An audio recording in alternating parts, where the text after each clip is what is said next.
Hello everyone, this one goes out to the moms and wives who have husbands or kids that fish or hunt in the winter using a boat. Welcome to the Real Estate Minute, or 225-337-3315, where I bring you a wide variety of topics from buying or selling a home, do-it-yourself tips, and many other things. Today's episode has nothing to do with your home except making sure the loved ones who enjoy the outdoors during the winter return home. If they would be out in a boat fishing or hunting, demand that they wear their life jacket and kill switch lanyard. This is a seatbelt, so to speak, in a boat. It can save their lives, but only if they use them. Accidents do happen. A lot of us will head to the water to fish or duck hunt in the winter by ourselves, but even if they go with someone, just make sure they prepare for the worst.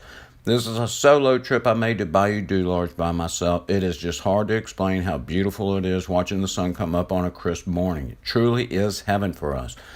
But make sure they leave you an itinerary where they're going, where they're launching, where they'll be fishing, hunting, what parish, and the sheriff's office number, and when to expect them home.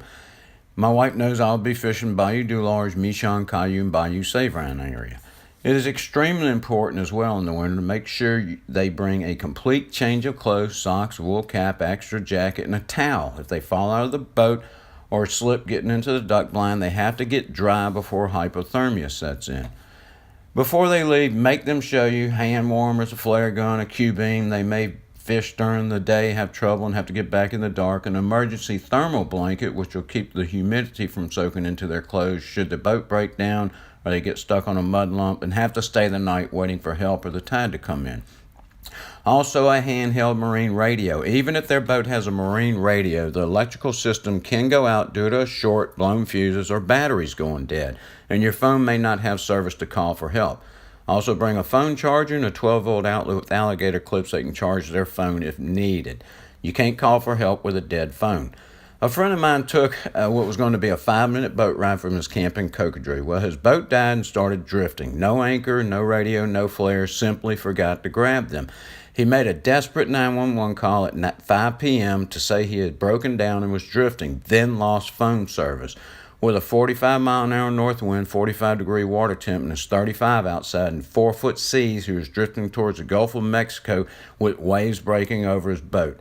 He was soaking wet and hypothermia was setting in when the Coast Guard helicopter found him 7 hours later at midnight, 15 miles from his original location, about to enter the Gulf of Mexico, which had 10-foot seas.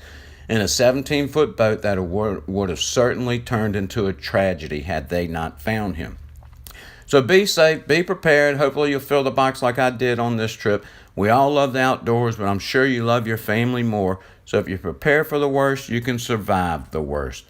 If you have any questions on buying or selling a home, I'm here to help. I hope you enjoyed this episode, and I hope to hear from you soon.